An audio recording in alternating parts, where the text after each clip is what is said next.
경제적 자유를 추구하는 여러분들과 함께 금융재테크 정보를 공유하는 종합자산관리 채널 머니몽TV에 오신 것을 환영합니다. 금융재테크 머니몽TV입니다.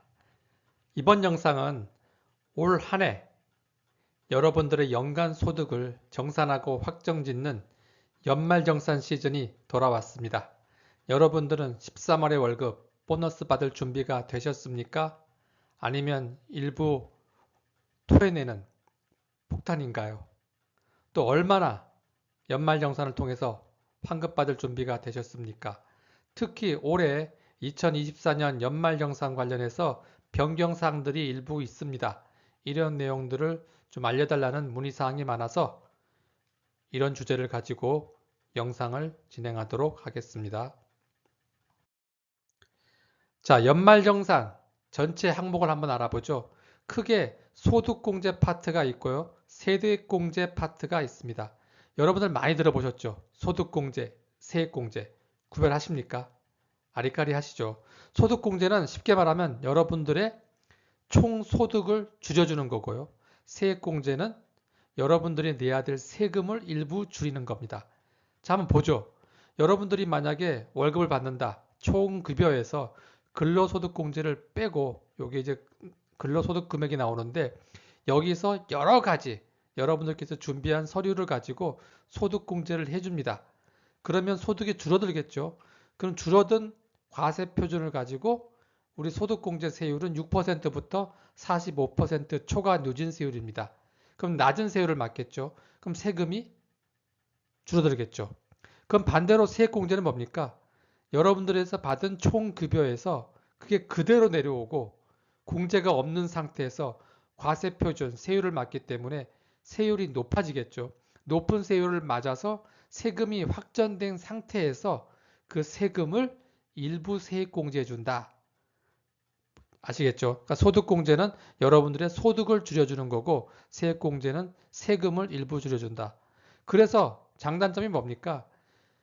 소득이 많으신 1억 이상 소득이 많으신 분들은 소득공제가 유리하시는 거고 만약에 소득이 한 5천만 원 미만이시는 분들은 오히려 세액공제가 더 유리하다. 이렇게 보시면 되고요.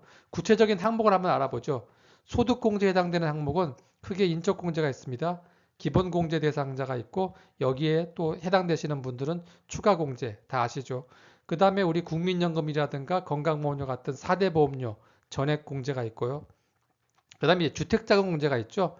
여기는 그 원리금 상환금액 올해 그 40%까지 한도가 30%에서 확대가 됐습니다.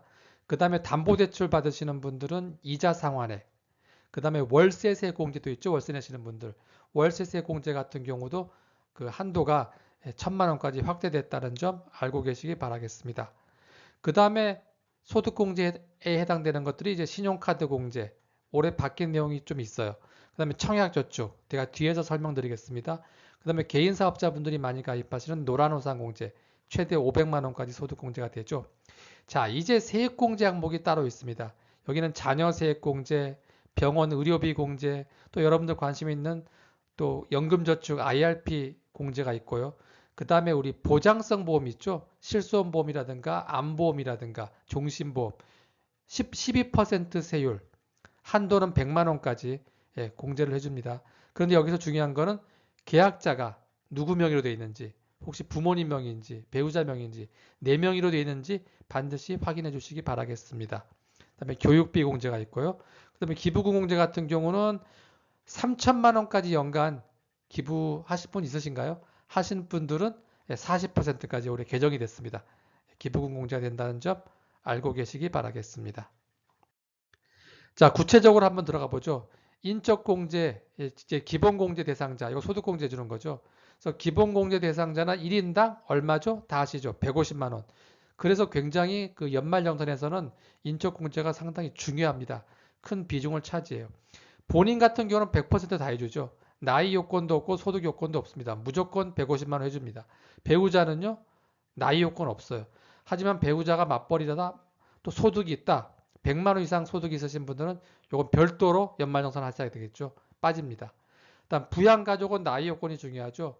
내가 모시고 있는 부모님 65세 이상이 되는 직계존속이라든가 20세 미만의 자녀, 미성년자입니다. 직계비속. 여기에 해당돼야 돼요.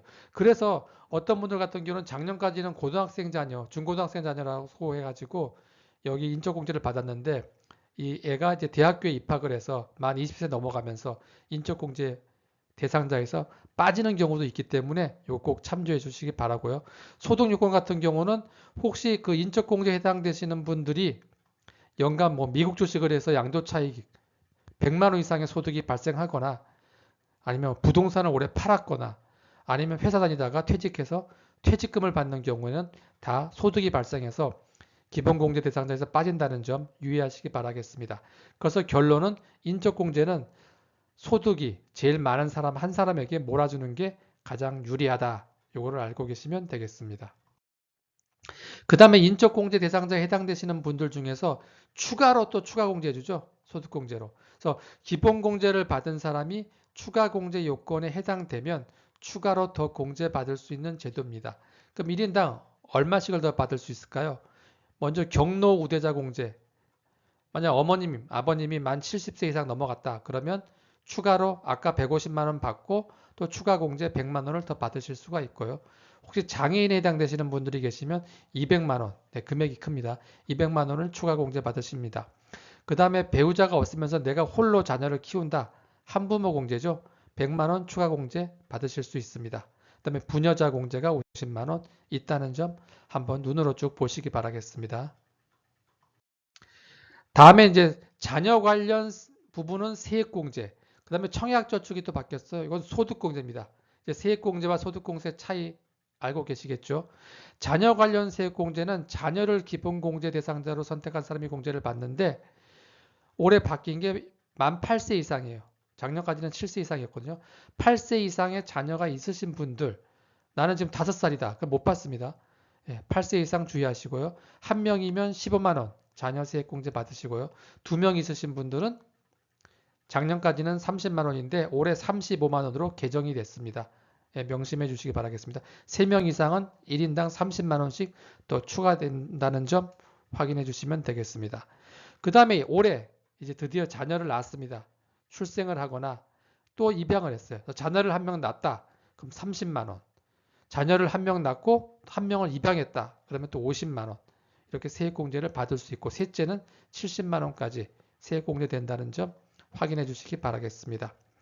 자, 청약저축은 세액공제가 아니고 소득공제입니다. 우리 청약통장 많이 만드시죠? 뭐 10만 원, 20만 원 이렇게 내십니다. 근데 최근에 그 청약저축 같은 경우는 또 이율이 너무 낮다 보니까 해지하시는 분도 많이 계시고 청약 여건이 너무 까다롭다 해서 좀 관심들이 없으시는데 그래도 연말정산할 때는 굉장히 효과가 커요. 일단 소득공제이기 때문에.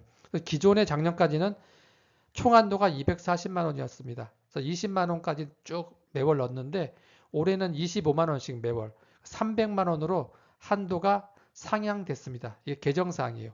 그래서 40% 소득공제니까 여러분들께서 매월 25만 원씩 불입하시게 되면 300만 원에 40%, 120만 원을 세액공제가 아닌 소득공제를 받는다는 점 명심해 주시기 바라겠습니다.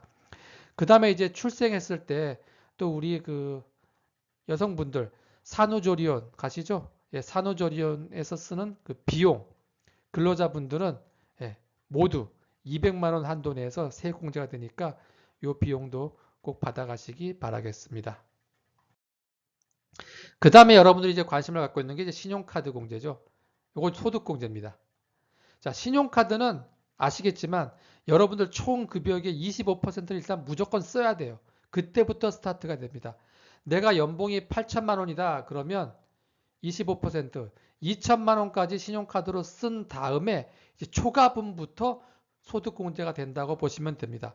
그럼 내가 1,000만 원이 더 초과됐다 가정했을 때 신용카드는 15%니까 150만 원, 체크카드, 직불카드나 현금 영수증을 쓰시게 되면 30%입니다. 300만 원이 되기 때문에 정답은 나왔죠.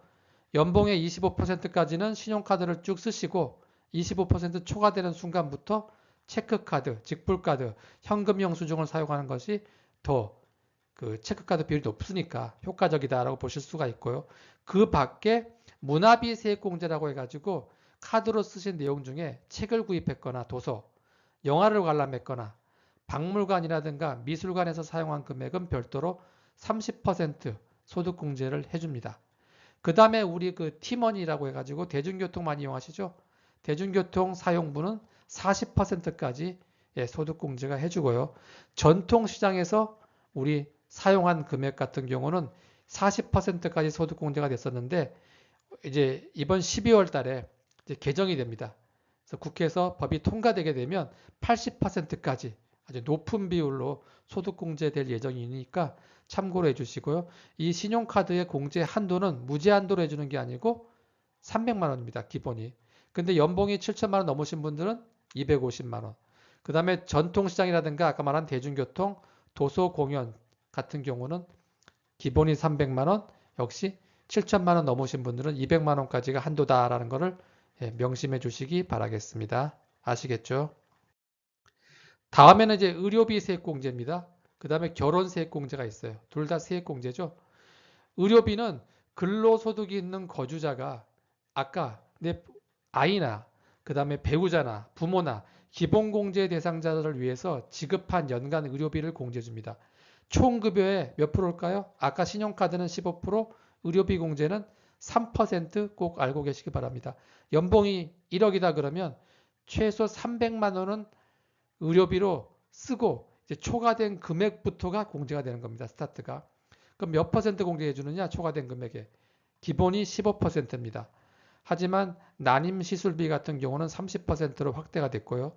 한도 같은 경우는 통상 700만 원인데 본인의 의료비라든가 65세 이상 우리 부모님들을 위해서 쓰는 의료비, 장애인을 위해서 쓰는 의료비는 한도 제한이 없다는 점 알고 계시기 바라고, 그 다음에 여기에 의료비 공제에 우리 미용, 또 성형수술, 뭐 한의원에서 뭐 보약 먹는 거 이런 것들은 다 제외되는 점 알고 계시죠? 하지만 그 안과에서 내가 안경테를 맞추고 렌즈를 바꾸고 콘택트 렌즈 이런 경우는 1인당 연간 50만 원까지 이 안경 비용이 의료비에 들어간다는 점 명심해 주시기 바라겠습니다. 그 다음에 올해 또 이제 신설된 게 결혼 특별세액공제가 올해 신설됐습니다. 그래서 올해 2023년도에 혹시 결혼하신 분들 축하드립니다. 외벌이신 분들은 50만 원, 혹시 결혼하셔가지고 맞벌이로 현재 활동하시는 분들은 추가로 100만 원씩 세액공제가 되니까 역시 이것도 올해 새로 신설된 부분이니까 꼭 활용해 주시고 꼭 초혼뿐만 아니고 재혼하신 분도 대상이 되니까 연령도 무관합니다. 꼭 결혼특별세액공제도 결혼하신 분들은 활용해 주셨으면 되겠습니다. 자, 이제 개인연금 계좌 세액공제 혜택입니다. 마지막으로입니다. 연말정산. 여러분들 이 부분은 제가 영상으로 많이 찍어서 이제 거의 잘 아시죠? 쉽게 말해서 우리 연금계좌 세액공제 뭐가 있습니까? 연저펀드, 연금저축펀드, 연금저축보험과 퇴직연금 DC형에 본인이 추가로 불입한 금액, 그리고 개인형 IRP에 불입한 금액을 모두 합산합니다. 합산해서 연간 납입 한도는 1,800만 원.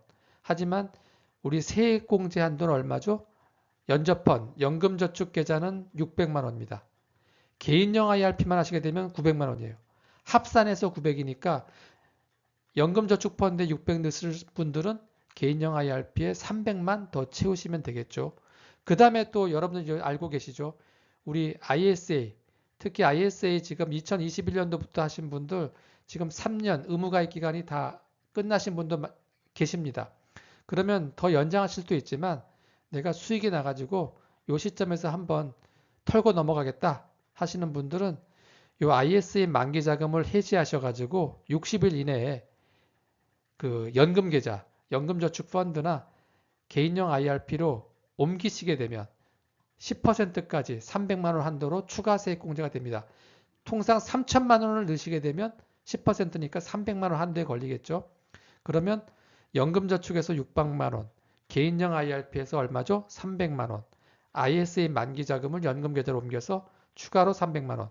그럼 1200만 원에서 여러분들이 13.2% 혹시 연봉이 5,500 미만이실 거라 그 다음에 그 개인 사업하셔가지고 종합소득 금액이 4,500 미만이신 분들 같은 경우는 16.5%까지 추가로 연말정산 시 환급 받으실 수 있으니까 요 내용도 숙지하셔가지고 활용해 주시면 되겠습니다. 자, 오늘은 연말정산이라는 주제를 가지고 비디오 영상을 꾸며봤습니다. 여러분들께서도 이 영상 내용 잘 검토해 보시고 잘 준비하셔가지고 내년도 13월에 월급과 보너스를 두둑이 챙기시기 바라겠습니다. 자, 오늘 강의 내용과 관련해서 좀 궁금한 점이 있으신 분들은요, 댓글 남겨주시면 되겠고요. 혹시 어떻게 오늘 영상 도움 되셨습니까? 이런 금융재테크나 종합자산관리 관련해 가지고 재테크 영상을 계속 보고 싶으신 분들은 구독, 좋아요, 알림 설정 해주시면 영상을 제작하는 저에게는 큰 힘이 되겠습니다. 그럼 다음 기회에 또 뵙도록 하겠습니다. 감사합니다.